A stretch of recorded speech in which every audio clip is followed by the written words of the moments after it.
If you want something new, it begins with you. Take life into your own hands. Look around you. What do you see? I don't mean literally but figuratively.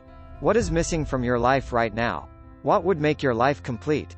Putting aside the restrictions of the current pandemic, think of something you've wanted that hasn't happened yet. There's a mistaken belief that when we get what we want, we'll be happy. Experience has taught me that yearning for something absent in my life rarely improves it. There must be a deeper desire to change our circumstances, aligned with our core values. If we want things to change, it must begin with us. Sometimes, it may arise from frustration with the way things are, or realizing something is missing. For example, if we are lonely, we might want to be in an intimate relationship to compensate for our loneliness. But are we making the right choice, or are we trying to fill a void that can be achieved another way?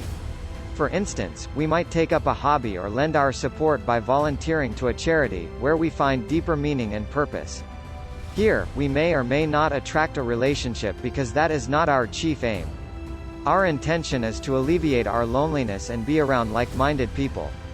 For example, think about trying to fix a problem which didn't turn out as planned. Did you consider alternative solutions, or were you fixed on a particular outcome? What I'm trying to say is, we must keep an open mind and explore other possibilities, if we want to change our life. Lamenting how things are, without taking action is a recipe for disappointment. It requires taking life into our own hands and searching for solutions. We may not know which outcome is best until we road test it. So, trying to cure our loneliness by way of a relationship comes with its problems. Similarly, giving of our time through volunteer work also has problems, but the benefits are greater. Align with your core values. Regrettably, life isn't as well organized as we like it to be, and there are benefits to this, which we may not appreciate. But, if we consider our actions as potential learning experiences, we cannot win or lose. In which case, we adopt an optimistic outlook when a situation does not play out as expected. Are you happy with this idea, that it's okay to make mistakes, as long as you're learning important lessons and not beating yourself up?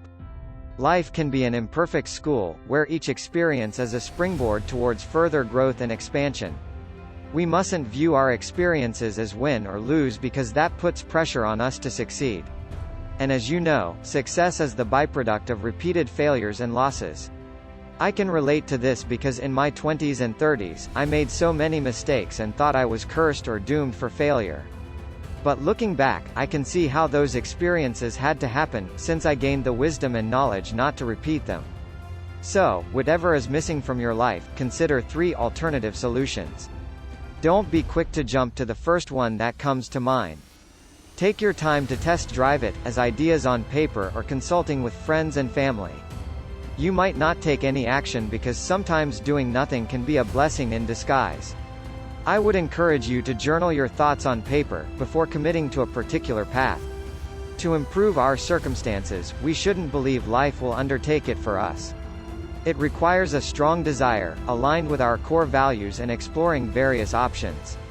Even then, there is no assurance we have made the right choice, since life offers no guarantees. Therefore, become curious about the process and see your decisions as pieces of a puzzle coming together. It requires being patient, curious, and not fixed on a particular outcome. We ought to keep an open mind and a soft heart, so life can bring us what we need at the right time.